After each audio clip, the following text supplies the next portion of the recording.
आपको क्या लगता है कि हमें कॉन्फिडेंस और कम्युनिकेशन स्किल क्यों सीखना चाहिए? हो सकता है कि आप बोलेंगे कि यार जॉब में प्रमोशन हो जाए, सैलरी हाइक हो जाए, लीडरशिप करने का मौका मिले, बट मैं बोलूँगा नहीं। आपको कभी भी कॉन्फिडेंस एंड कम्युनिकेशन स्किल इसलिए नहीं सीखना चाहिए कि आपका प्रमोशन हो जाए या फिर आपका सैलरी हाइक हो जाए, बिल्कुल नहीं। मेरे ख्याल से कम्युनिकेशन या फिर कॉन्फिडेंस आपको इसलिए सीखना चाहिए कि आपको लाइफ में वाव मोमेंट मिल सके, पहला। दूसरा, हमें सेल्फ सेटिस्फैक्शन मिल सके।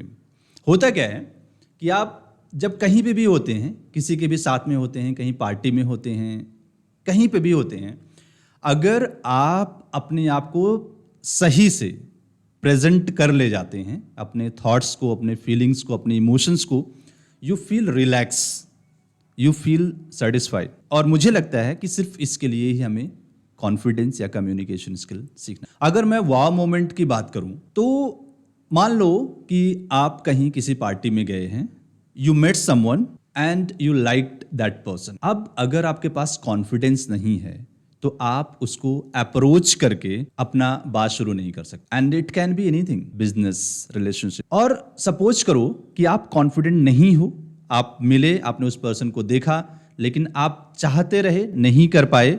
जब आप पार्टी से या मीटिंग से बाहर निकले तो आपको अपने ऊपर बहुत गुस्सा आया। लेकिन मैं इस सिचुएशन को रिवर्स करता हूँ।